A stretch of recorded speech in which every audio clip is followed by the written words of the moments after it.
Welcome to bird media. నేను మీ పవన్ కృష్ణమూర్తి.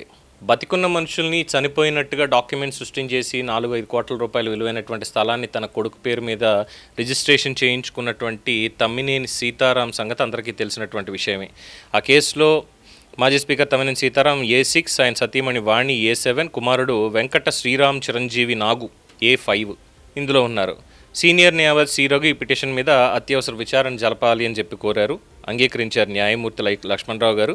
ఇక భూయజమాని బతికుండగానే నకిలీ పత్రాలు సృష్టించి ఇదంతా చేశారు. సరే, దీంట్లో ముందస్తు బెయిల్ ఇవ్వండి అంటూ పిటిషన్ పెట్టారు. సరే, అది విచారణ జరగాలి. ఇవాళ ఇంకా ఏమవుతుందనేది తెలియనటువంటి పరిస్థితి. అయితే ఇందులో మాజీ స్పీకర్ తమ్మినేని సీతారాం భూ వివాదం కేసులో అరెస్ట్ అయినటువంటి 8 మంది నిందితులకి జిల్లా అదనపు న్యాయస్థానం బెయిల్ మంజూరు చేసింది.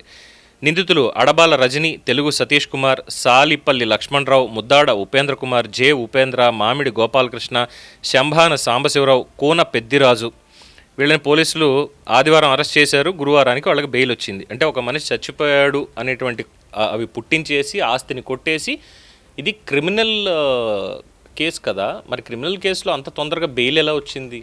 ఇంకో పక్కన తమ్మినేని సీతారాంకి వాళ్ళకి కోర్టుకు వెళ్ళేదాకా ఎలిబి ఎలాగా, అంటే పోలీసులు అరెస్ట్ చేయకపోవడం అనేటువంటిది, న్యాయ సహాయం తీసుకునేదాకా వదలడం అనేటువంటిది, ఇదే మరి ఒక సామాన్యుడి విషయంలో జరుగుతుందా అన్నటువంటి ప్రశ్న ఇక్కడ ఉదయిస్తోంది. అదే జరుగుతోంది. అధికారాన్ని అడ్డం పెట్టుకుని చేసినటువంటి ఇతరత్ర ఉన్నటువంటి కేసులు కావచ్చు, మిగతావి కావచ్చు, ఏదైనా కానీ ఒక సామాన్యుడి అయితేనేమో ఇమ్మీడియట్గా లాక్కెళ్ళిపోతారు. ఒక సామాన్యుడి పొలంలో ఏదైనా పంచాయతీలు ఉన్నాయంటే అక్కడ లోకల్గా ఉన్నటువంటి కొంతమంది, అందరిని అనట్లేదు, కొంతమంది పోలీసులు. ఇన్ఫ్యాక్ట్ ఇవాళ ఒక కేసు కూడా వచ్చింది మనకి 22A కాల్స్లో భాగంగా ఒక కేసు కూడా వచ్చింది. ఏంటంటే, అయ్యా మా భూమి ఇలా ఉంది, అక్కడ కబ్జా చేసి వేరే వాళ్ళ పేరు మీద రిజిస్ట్రేషన్లో చేయించేశారు, మా దగ్గర ఆధారాలన్నీ ఉన్నాయి, ఉండి మేము చూపిస్తూ ఉంటే అక్కడున్న CI SI వచ్చి ఇది చేస్తున్నారు అని చెప్పి అంటున్నారు. కడప దగ్గర వాళ్ళకి సంబంధించిన స్థలం, ఆ పొలంలో మొత్తం అంతా ముగ్గురు అయిందిట, అంటే బైరటిస్.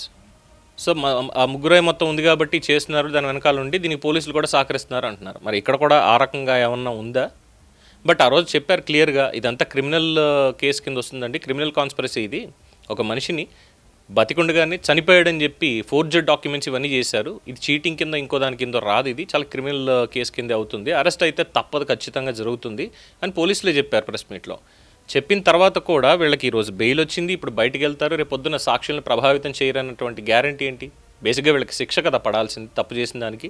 ఎందుకంటే పోలీసులు చాలా స్పష్టంగా ఏ డాక్యుమెంట్స్ వీళ్ళు చేశారో అనేది పేపర్లు సైతం అన్నీ చూపించారు.